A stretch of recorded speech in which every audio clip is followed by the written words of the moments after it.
Hello. Good morning slash afternoon, everyone. Hi, Diane. I see a couple friendly faces here. Hello. Hello. We have a lot of folks signed up to attend, so I think we're just gonna wait a couple minutes to get started, but we won't delay, we won't procrastinate our start time too long. Hello. Hey, Welcome, everybody. welcome. So nice to see all of you. Yes. All right. Lots and lots of folks coming in. While I let folks in, I'll just introduce myself a little bit before I introduce our guest, Risa. My name is Alexis Hope. I'm one of the co-founders of Focused. We're a pretty small team, but if you're a member already, you've probably interacted with at least one of us. We're super passionate about helping people accomplish their goals, whether that's, some big work goal, starting a new business, or honestly, just finishing the dishes every day or one of the days of the week. So yeah, we're kind of here for you for whatever your goal might be. And we hope to help you find joy and self-compassion along the way. That's really big for us. We have an app to help you track your goals. We've got live deep work sessions facilitated by our awesome hosts, special events like this with Risa, all kinds of things. And we're got a lot more in store for you for 2025. So if you're a current member, stay tuned for the next year. It'll be really exciting. And if you're not a member yet, welcome. And with that, I think I'll get us started, even though we still have some folks peppering in. I am super excited to introduce our guest today, Risa Williams. She's the author of the Procrastination Playbook for Adults with ADHD, How to Catch Sneaky Forms of Procrastination Before They Catch You. And that is actually out just yesterday, right, Risa? Yeah, it just came out. So you're all Yesterday. helping celebrate the book launch today. Thank you Yes. so much. So I'm gonna throw some party emojis out there. I love it. It's incredible. And Reese's actually wrote a lot of books around time management, productivity, procrastination.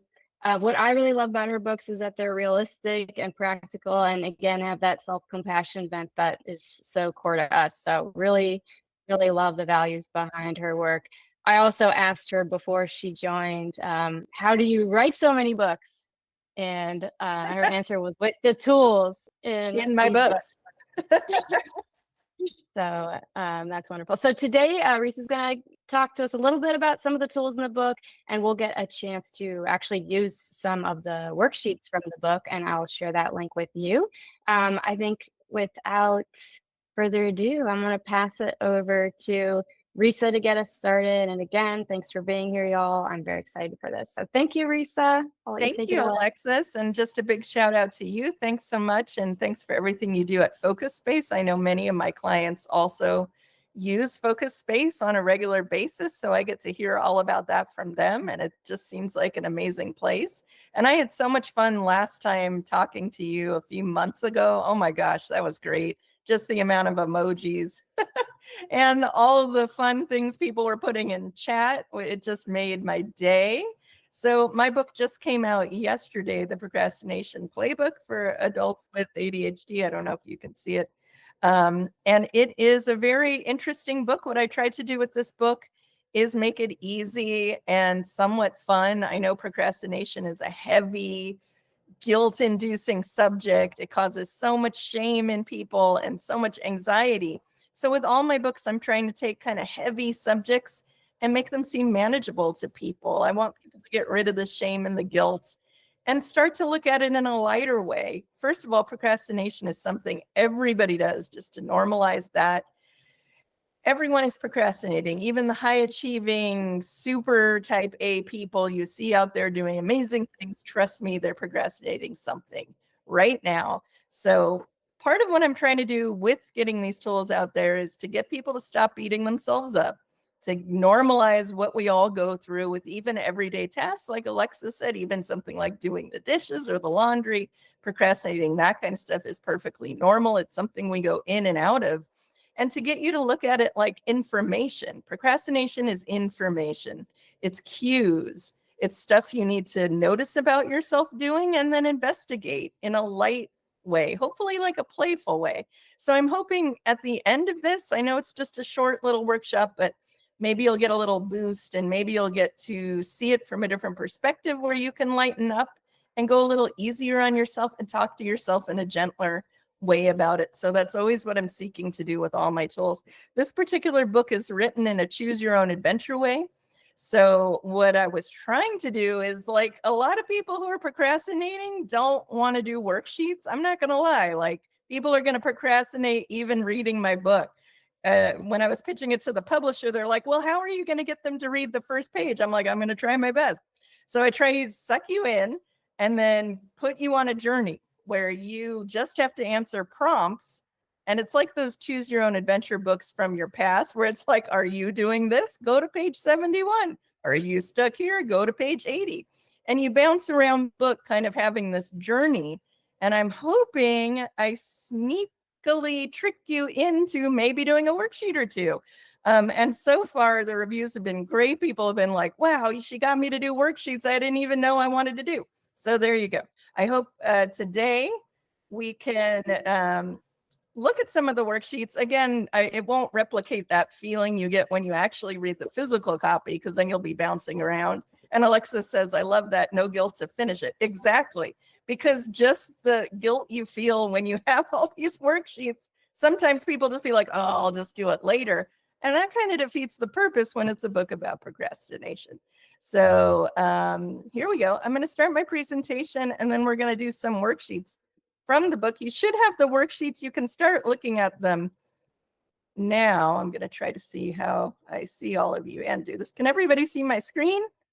Yes, Alexis. and I just pasted in the chat the link to where folks can download the worksheets we're going to go through. So go ahead and Great. click that. And if anything goes wrong with the slides, Alexis, please just interrupt me because I have no idea what everybody's seeing.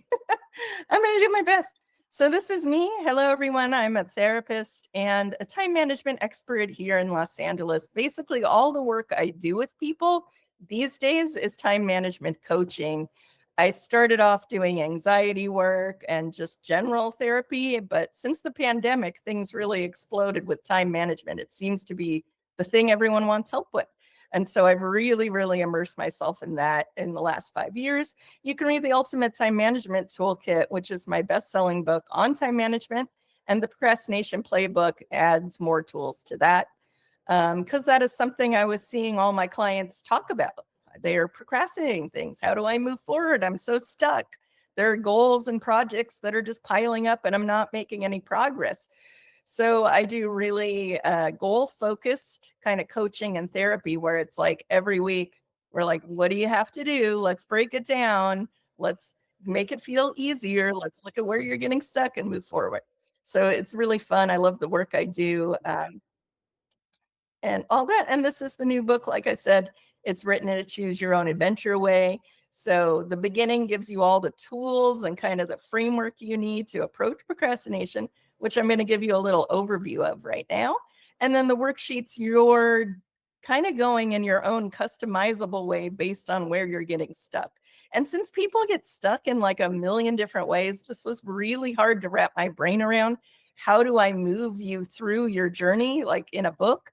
Because that's what I do in coaching. So I had to translate what I do with coaching and therapy into a book form. And I hope it translates well. You'll have to test it out and let me know if you have any insight about yourself after playing around with it. But it's the kind of thing where you can keep going back and redoing different journeys and seeing where you end up. In this workshop, we're going to talk about different types of procrastination, and we're going to do 3 worksheets from the book. And if you want to jump ahead and look at the worksheets, I think Alexis put them in. And so I'll get to those in a second. But first, I wanted to give you a general idea of my approach to procrastination. So in the book, I talk about how I used to procrastinate a lot of things, including writing books, not this book in particular, but my first book. I talked about writing it for like literally 5 years. I told everybody I was writing a book. And in my head, I thought I was like on my way to writing it because I was really thinking about it and making all the chapters in my head. But I was a mom. I was working at a really challenging job and I was teaching on the side. And like we don't have time in this day and age. Most of us have no time unless we make time to do things. And so what happened was, after 5 years of telling everyone I was going to write a book, someone pointed out to me, "Hey, you've been talking about this for a long time. Have you actually started it?" And I said, "Oh my God, how long has it been?" And I had this epiphany, like, I have been sneakily procrastinating this for so long. So it made me realize there are two types of procrastination. There are visible types of procrastination, which are very obvious. And perhaps some of you are doing the visible types right now. These are your classic types, like task avoidance, where you don't want to do a task, you hate doing it. Like, let's say it's taxes. I don't want to do taxes. I hate it. I'm going to wait till the last minute to do it. I'm procrastinating it. It's visible and it's easy to call out because you will honestly admit very easily that you hate it and you don't want to do it. These are the easy ones. I wanted to write a book about the sneaky ones because those are the ones I see people falling into for a really long time and they don't even realize they're procrastinating. So here is the secret formula I give in the beginning of the book, which will make more sense as we go into it. I describe procrastination like different clouds, and they're hovering over you. And sometimes you get so lost in a cloud, you can't remember how you got there or how to get out. So there are different types of clouds, and I give them labels so you can learn how to call them out. So notice the different types of clouds. Then we're going to plan out a strategy based on what type of procrastination you're doing. And then obviously taking action is the way out of the cloud. And often it's taking the very first, easiest, most ridiculously easy step forward that gets you moving out of the fog that you find yourself in. So I seek to teach people an awareness of what they look like and what they do when they procrastinate. So it's very customizable to you. What do you do when you are procrastinating? And how can we become more mindfully aware of the warning signs at the onset so we don't slip into it for 5 years like I did, right? Or like you've done before with things that go on, and we get a little time blind to how long it is we're procrastinating doing something. All right. So in the beginning of the book, I talk about 3 factors. And if you came to my last talk, I talked about this the whole time, especially the stress factor. These are the 3 factors I find we need to address before we do the tools and the nitty-gritty strategies. This affects why we procrastinate. So obviously, if you have ADHD, you might be more prone to procrastinate. They've done plenty of studies showing that this tends to happen. And another thing they found with people with ADHD is that they are susceptible to stress. They are very sensitive to stress. So stress generally, even if you don't have ADHD, affects our executive functions. So our executive function skills are task prioritization, organization, memory, like remembering what you have to do, getting organized, and feeling motivated. All these things are related to executive functioning. When our stress is high, that part of our brain, the prefrontal cortex, freezes up and can't access those skills as easily. So in the book, I have all these steps you can take to lower your stress. So if you find yourself chronically procrastinating, it might be that your stress is just so high on a daily level. And if we don't address that, it's not going to fix the chronic procrastination problem. Stress and procrastination feed off each other, and you get caught in a cycle because we procrastinate because we think we're relieving our stress. But what we're actually doing is pushing more stress on ourselves in the future. And then we procrastinate more, and then we get more stressed out because we're procrastinating. So you can see it's a loop we get stuck in. The second factor is the self-talk factor. How you talk to yourself is so important. It's in all my books because your brain is always listening to the words you're saying. And this is not only about ourselves, like our own confidence, telling ourselves nice things instead of mean things. This is how we talk to ourselves about tasks we need to do. So one of the things early on in the book that I say is that just listen to the way you're talking about the task you're avoiding or the task you don't want to do.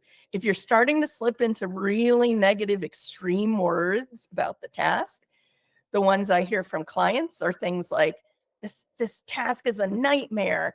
This thing is the worst. It's the worst ever. I would rather do this horrible thing than this. If you're saying kind of extreme phrases like that, that's information. That's a cue to you. What am I doing here? What's going on here with how I'm approaching this? Am I slipping into something going on with that? Okay. And then the third factor is the support factor.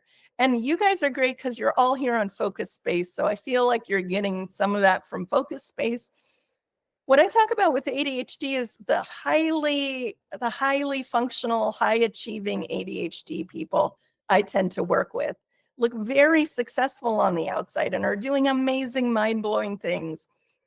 Underneath the surface, there's this feeling like I need to do it all on my own.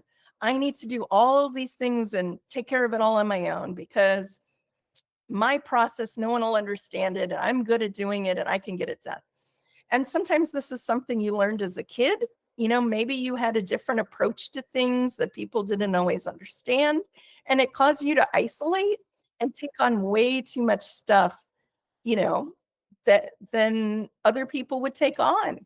So often this is about reaching out, getting support, getting help, having accountability, telling people what you're doing, and not going into withdrawal and shame and like hiding away and not bringing the intangible things to the surface more and making them more tangible. So this could look like getting support from a coach or therapist, enlisting a friend to be like a goal sponsor who helps you stay motivated, or going to like focus space groups where you work on stuff together.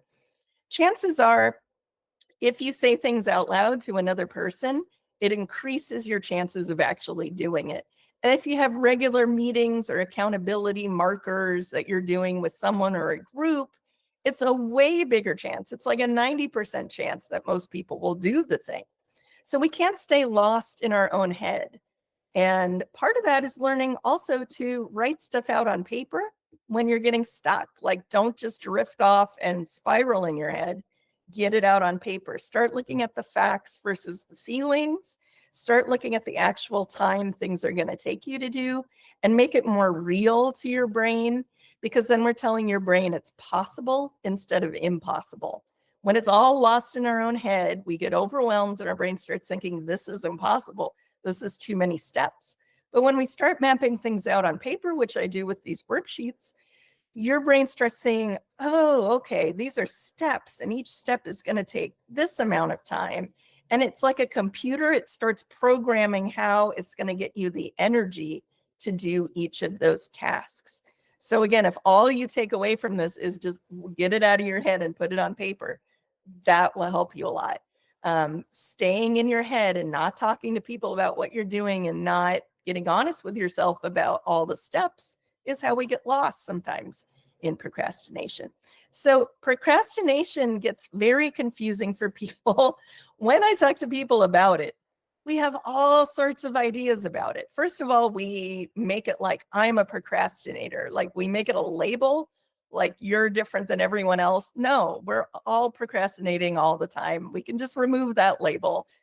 You're not somebody who needs to stigmatize yourself about procrastination. It is a state of mind we go in and out of, right? Also, people tell me things like, well, sometimes I like to cram. Cramming is good for me. I got through college by cramming. I mean, maybe this is people in here. If anyone was this person or loves cramming, give me a thumbs up in the chat. I know I was like this in college. I pretty much wrote all my papers cramming. Yeah, deadlines are motivating. So good.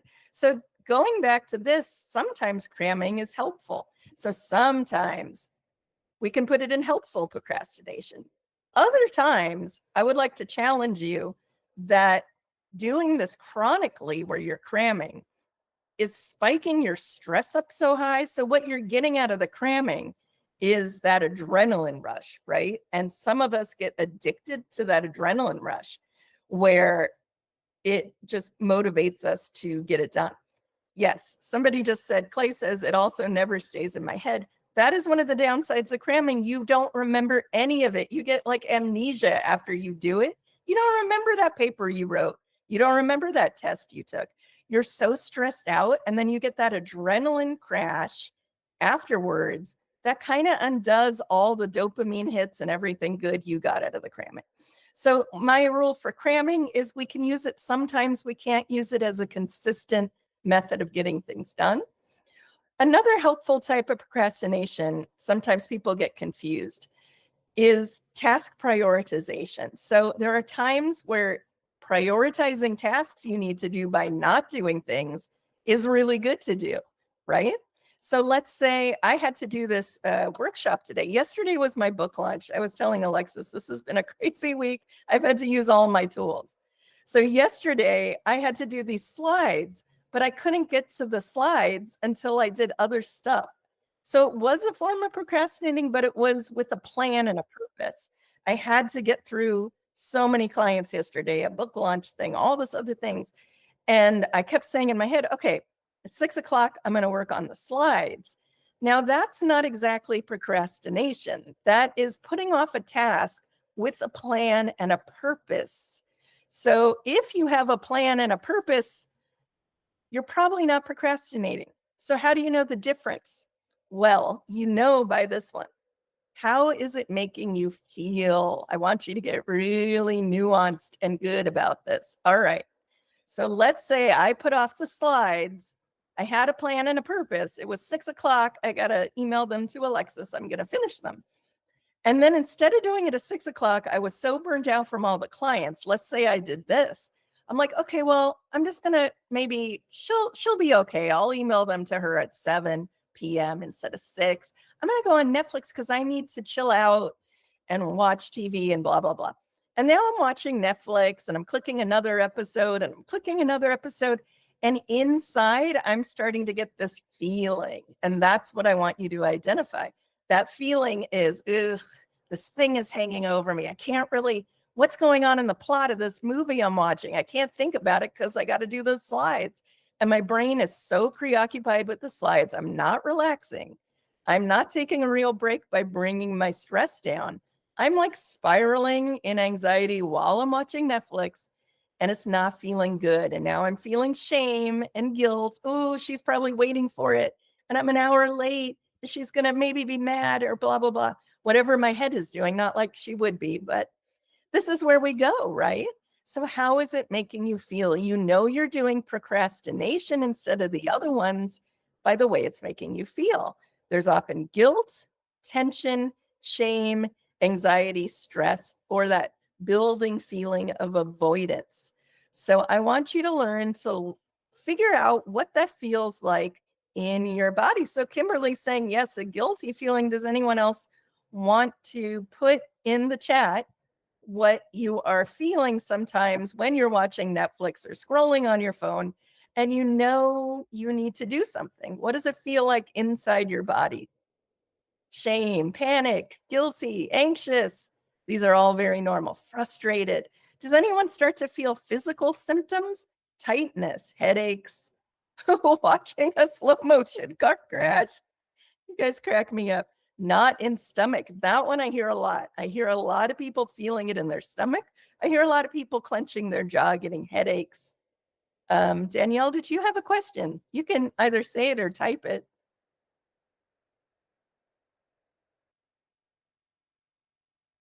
Well, while we're waiting, keep posting your own internal cues of procrastination. And then we're going to do a fun exercise. So Danielle, whenever you want to put it in chat and I will answer it. Or Alexis, you can let me know. Okay, so let's move on to here. These are terms I invented in the book because I think people procrastinate big things, and those are the ones that sometimes we get stuck on, and they procrastinate little things, which are everyday things. And you can see it as like a little cloud or a big cloud. Okay. Now let's go to visible types of procrastinations. So these are the ones, you know, I was saying that some are really obvious to you and maybe to people around you that you are doing.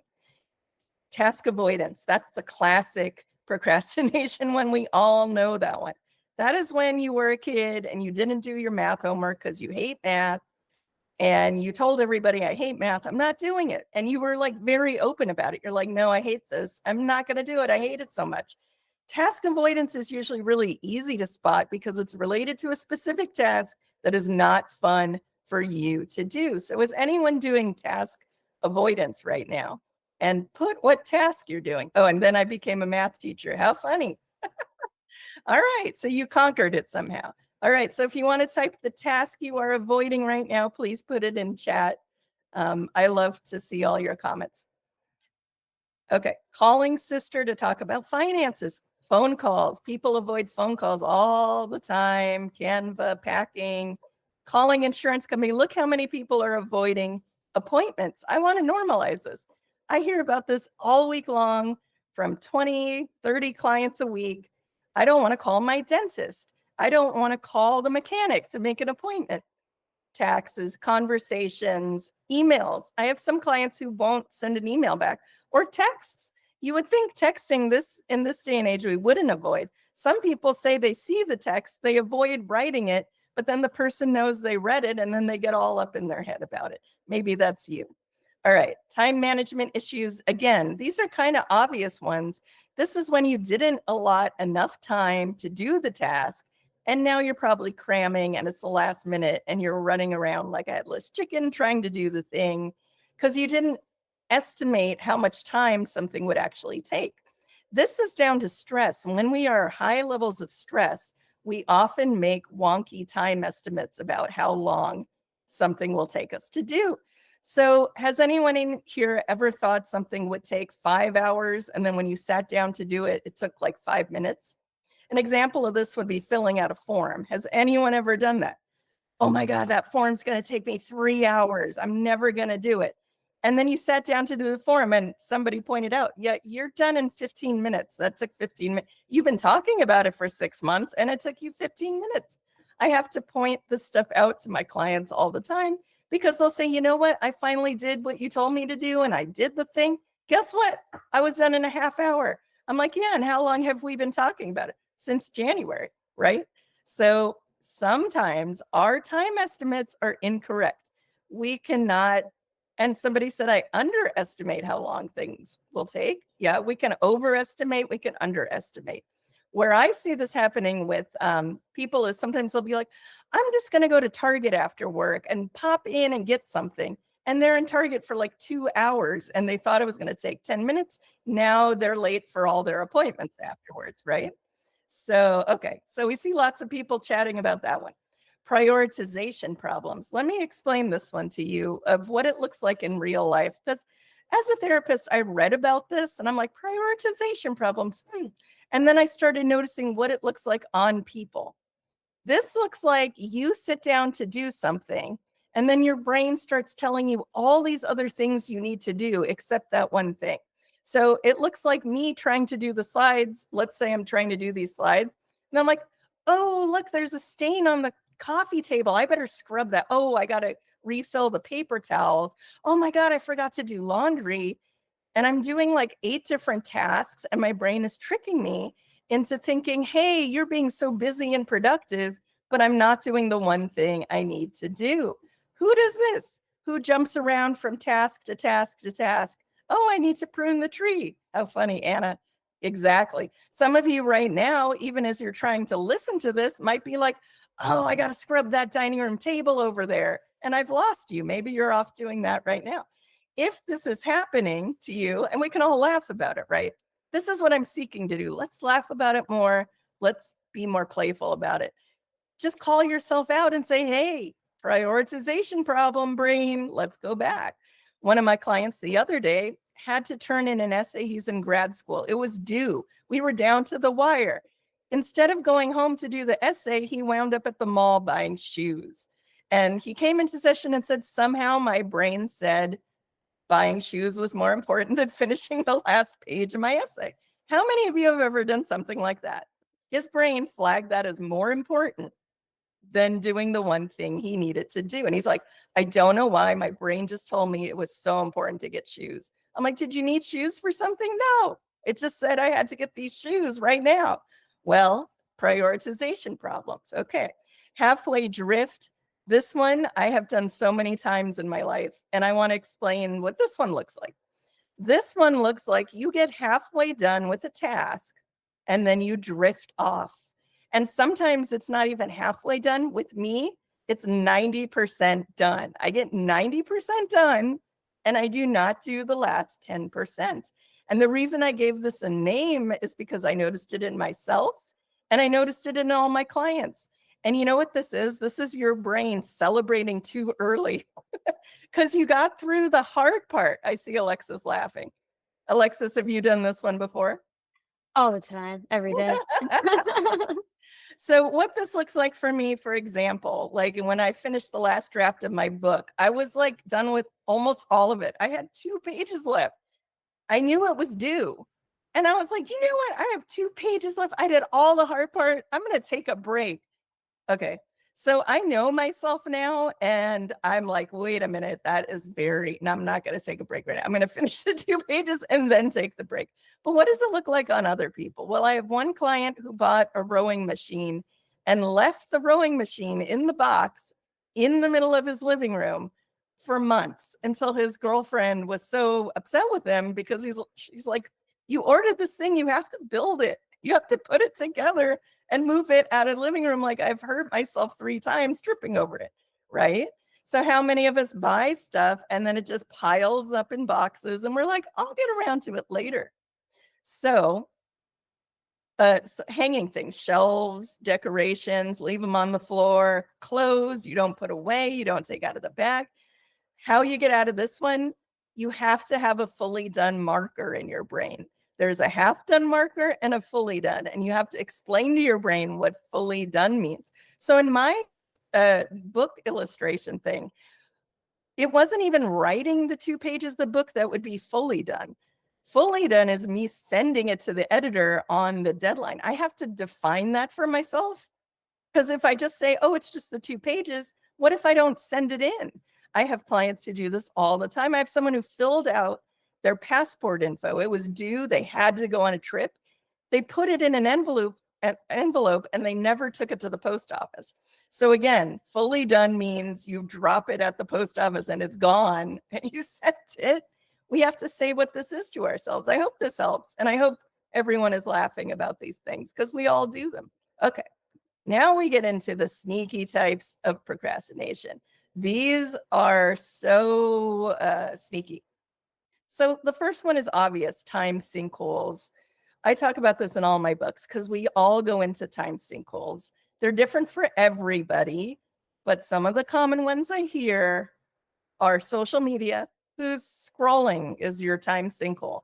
You go on your phone and you start scrolling, and then we lose you for like a couple hours. YouTube's a big one.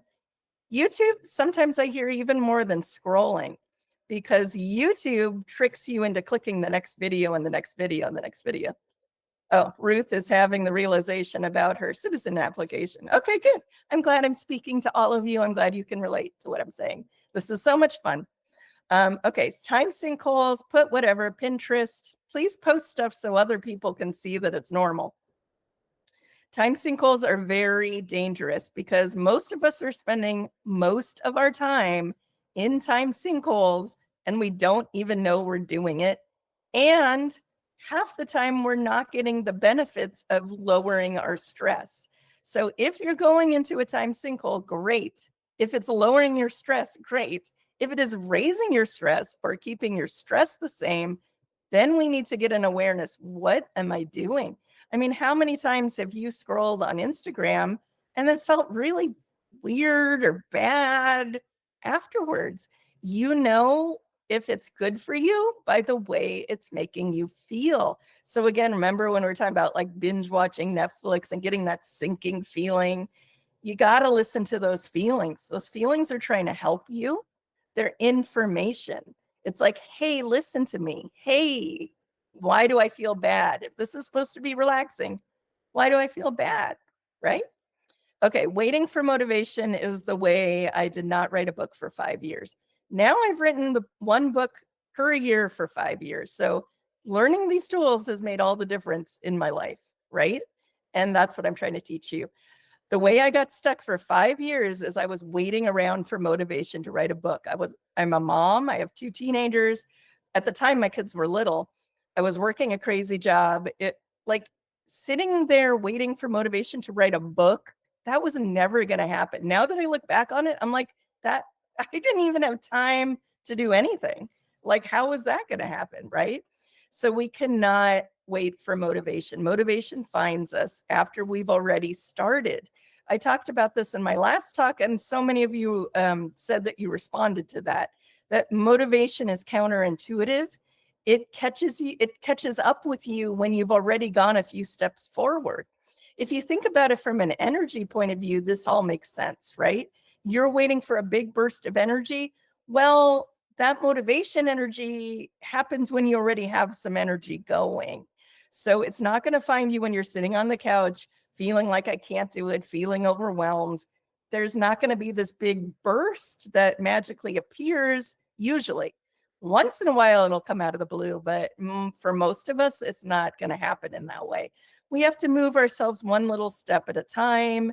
And then the more steps you take, the more you're like, wait a minute, okay, I'm starting to see some results here. Then you get your confidence, then you get your motivation. All right. So who waits around for motivation?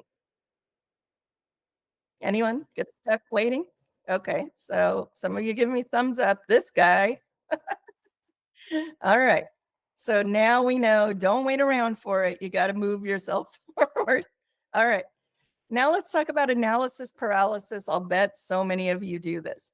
What does this look like in real life? Well, what do I see clients doing?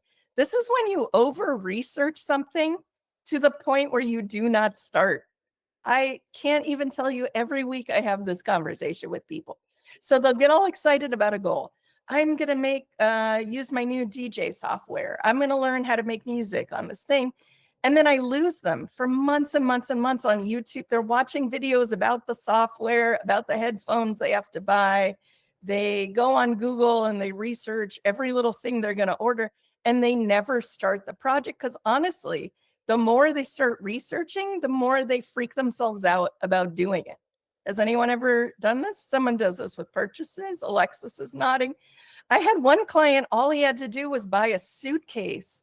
He got so lost in analysis paralysis, he ended up going on his trip that he was going to buy the suitcase for and just using an old duffel bag because he never bought the suitcase. We talked about the suitcase in session. I can't even tell you. Now we joke about it. And I'm like, are you doing the suitcase thing? And he laughs at himself. So I'm like, yeah, I'm doing that again. It's not with a suitcase this time, but I'm getting stuck. I'm like, remember how you had to use a duffel bag with a hole in it? Because you just went and buy a suitcase. Like any suitcase would have been better, right? So what is that? That's decision fatigue. Your brain is jamming up. It's those executive functions we talked about. You're too stressed out. Your stress is high. You're trying to soothe the stress by like proving to yourself that you're a perfect researcher at this thing. You're getting locked into perfectionism and all sorts of stressful things. And this one is tricky because it looks like on the outside that you are making progress, right? So it's a way we lie to ourselves too. We say, oh no, I'm going to write that book. I'm just doing research. See all these books I've ordered on Amazon that I'm not reading? I'm going to read those someday, and then I'm going to write my book. So we tell ourselves this illusion. We give ourselves an illusion of I'm moving forward, but we're not moving forward. And if we get really honest, we could be like, what am I doing here? I'm getting less and less likely to move forward. Okay, and self-protection is the last one. This one is ultra tricky. This is where we protect ourselves from something by not moving forward. And I want you to think about how deep that is, right? So sometimes we're not starting something because we're protecting ourselves from what we think will fail or what we think will even succeed, or judgment from other people, or committing too much time to something that we haven't even thought about how much actual time it's going to take. So there's all sorts of sneaky ways we protect ourselves. The success one is funny because that comes up more sometimes than failure. Like sometimes people say, I'm scared I'm going to fail. And then we sort it out. But sometimes they're like, I'm scared I'm going to do really well and then everyone's going to hate me or judge me. And it's like, whoa, okay, let's unpack that. That's a lot of layers of stuff. And a lot of times it's down to perfectionism. Perfectionism is the big one, and it's right here. And I think behind most procrastination, there is some sneaky layer of perfectionism. You're trying to do something perfectly. You're trying to research something perfectly. You're trying to make it so everyone thinks you're perfect. When you tell yourself you have to do something perfectly, you're basically telling your brain it has to do the impossible, because your brain logically knows it is impossible to be perfect. So if you think of your brain like a programmable computer, you're issuing a program it can't run. It's like, I can't, that's impossible. I'm just going to stay still. If you tell your brain something is possible, your brain gets on board. Your brain is like, okay, tell me how to do it then. What is the next step? What is the next step forward? So we got to get out of the perfectionism, because it jams your brain up and it makes you more stuck than sometimes any of these other ones. You just get stuck in that loop, and it ties into your self-esteem. It makes you feel shame. It makes you feel guilt. You start beating yourself up more. Okay. All right. So I've lost some of you in a chat about this. Let's come back and we'll I need your attention for 1 second, because I want to hear, of all the ones I discussed, which ones do you find yourself doing? Maybe you do all of them, but which one is sticking in your head right now? So type it in chat. Come back to me and type something in chat. You could just put a number. Okay, 8, 5, self-protection, waiting for motivation, perfectionism, a lot of task avoidance. All right, this is good. Okay, you're doing it. You're already doing the tools in my book, because good. Keep putting the numbers. Keep putting the numbers. And if you want to take a screenshot of this, take a screenshot so that you have this info for later. A cocktail of all. Yes, I hear you, Clay. I've been there as well. I think for me, the ones, I'm pretty good about most of them now. I've done this work so long. The ones I still catch myself doing are time sinkholes and halfway drift. I have to be very careful about those. So as you're thinking about the ones you're doing, think about which are the ones that catch you off guard, so you don't even have that awareness anymore, you know? All right. So again, you guys have learned the first one today. Call it out. That's what I mean. Call it out. Like, get really specific. Don't just say, I'm procrastinating. Be like, what type of procrastination? This feels weird right now. Here I am watching Netflix, feeling bad inside. I'm noticing that cue. What am I doing? Oh, I'm doing task avoidance. Oh, I didn't plan enough time. I'm doing time management. Like, get really specific. Call it out. Like, just say what it is. Plan it out, and then you can pick one of the worksheets to do. I have different ones for different types. And then take action, which means find the easiest step out of there. Like, sometimes I tell clients they're avoiding writing their novel, let's say. I'll say, all you have to do this week is open up a Word document. Don't type anything. I just want you to open up a Word document and stare at it. Maybe put the title of your novel. That's it. That's all you have to do. And they'll be like, that's all you want me to do? Like, yes. Can you do that? They're like, that's ridiculously easy. That would be dumb if I could have done it. I'm like, okay, then do it. So then they do it. They're like, you know what? And sometimes they come back and they're a little sassy. I did it. I wrote my title. That's all you wanted me to do. And that's all I did. I'm like, good. You get a gold star. You win. You won your own game. They're like, oh, I thought there was a trick. No, all you had to do was type the title. What are we going to do this week? Why don't you type one sentence? All I want you to just stop after one sentence. That's all you have to do. Well, okay, that's all you want me to do, right? One sentence. So then they come back. They're like, you know what I did? I wrote 4 paragraphs. I'm like, okay, good. You get a gold star. And that's how I trick people into starting.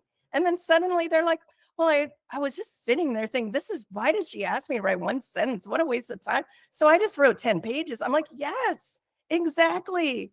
You got your brain into the mode where it was like, this is possible. That's all I wanted you to do, was think it was possible. It wasn't a game we were playing. I just really wanted you to think about it being possible. So for other clients, it's like, oh, maybe I put my paintbrushes in the middle of the table and I just stare at them for a week. I don't have to paint anything. I just have to move them closer into my line of view. And you prep your brain. Your brain is like, okay, you want to paint? All right, I get it. You're giving me this cue. I get what you're doing. Let's paint something. Why not? It builds trust with yourself. Exactly. I'm going to do it. But we make it ridiculously easy. Just remember this phrase, ridiculously easy. Because this is what people do who are high achievers. I'll say, what's your first easy step? How will you make it really easy? I'm going to write 40 pages of my book. I'm like, that's not easy enough. Yes, it is. If I could do 100 pages, I'm like, I know you can do 100 pages. I want it to be easy. So then I like challenge it. We have this debate, like 40, 20, 10, 1, 2 sentences. Okay, you're done. Ridiculously easy. It's the only way to get your brain unstuck. All right. Hope that makes sense. So here we go. We're going to do our worksheets for a little bit. I know I've gone on a little long. I get so excited talking to you guys. So let's see how many we can get through. Pick a very specific task you are working on. Open up the worksheet packet. I mean, it has to be really specific. It could be anything. Risa, since we're technically at time, maybe should we give folks a goal of getting through like maybe just the first one? Yeah, we want to that? all 3. Okay, maybe like if we could spend 5 minutes on the first one and then check back in together after that. Yeah, So that's fine. like, Okay, so I'm going to do this one and I'll go back. I will do the one where you write out your procrastination warning signs. So let's just do that one together because that's the most important one. I'm sorry I went on too long. I just got excited talking to you. it was guys. amazing. And hopefully you got something out of it.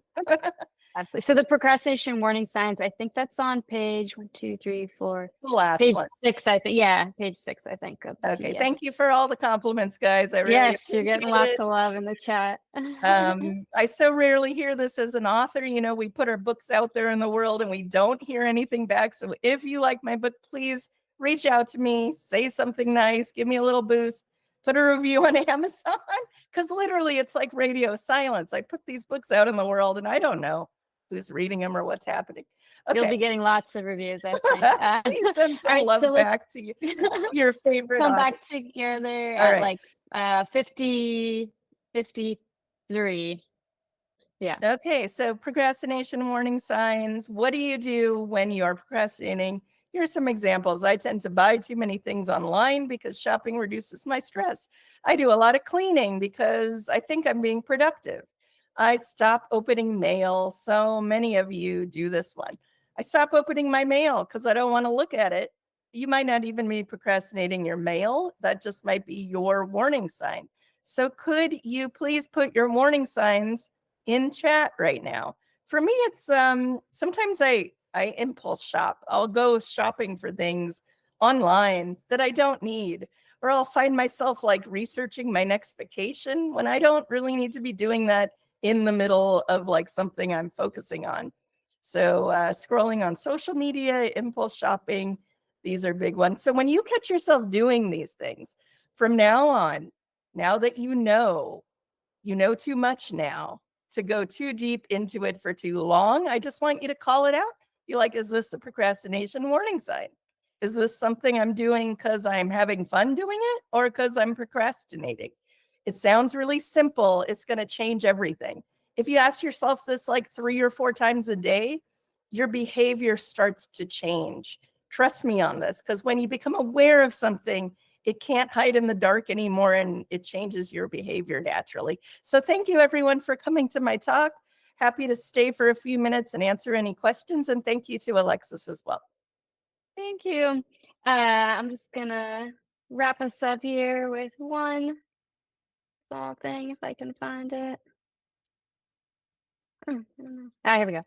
I just want I just wanted to congratulate you, Risa. Writing a book is a huge accomplishment. So, and like, thank you for taking time out of your super, super busy book launch week to be with us here at Focus. We really appreciate it. And then for those of you who aren't yet a member of Focus, if you're looking for a place to kind of put some of these teachings that Risa is talking about into practice with a supportive community, come join us at Focus Space. You can always try us free for a whole month. And we're a small and passionate team, and I'm wearing my Focus t-shirt today even because I love this community so much. So yeah, I really love Risa's playful approach and self-compassionate. I feel like that's just so in line with what we do. So thank you so much, Risa. And I think we might have a couple questions if you're available to stay on for a couple more minutes. Okay. Are you? Yeah, sure. I can stay on for about 10 more minutes and then I got to go. Thanks, Fantastic. Alexis. Big shout out to you. Thank you for all you do. I really appreciate you having me. You can get my book on Amazon. You can also get it at Barnes and Noble and in many, many other bookstores. The publisher is Jessica Kingsley. I'll put the name, Jessica Kingsley, if you want to order directly from them. And I will be doing a recorded version of these tools and offering it as a procrastination class. On my website, you'll be able to access it for free. I mean, in the beginning for free, and then it'll be charged. So if you go to risawilliams.com and sign up for my newsletter, I will announce when the class will be on the website, which will hopefully be in January when I get a little time to actually record it. Amazing. Do we have like one or two questions folks might want to ask Risa while she's here? I just want to say, Gwen, just click purchase. You can do it. You can do it. Just get it out of your cart and click purchase. I'm teasing you, Gwen. If you don't want to use Amazon, then please, I'll put the, I know some people don't like Amazon. So you can get all my books at the publisher directly, which would help me out anyway. This is the publisher. And you can find my other books there as well. I have a new audio book, The Ultimate Self-Esteem Toolkit, on my website. If you prefer audio books, you can learn about confidence and self-esteem. And my podcast is also on my website. I just did a 30-minute episode on all these tools that came out yesterday.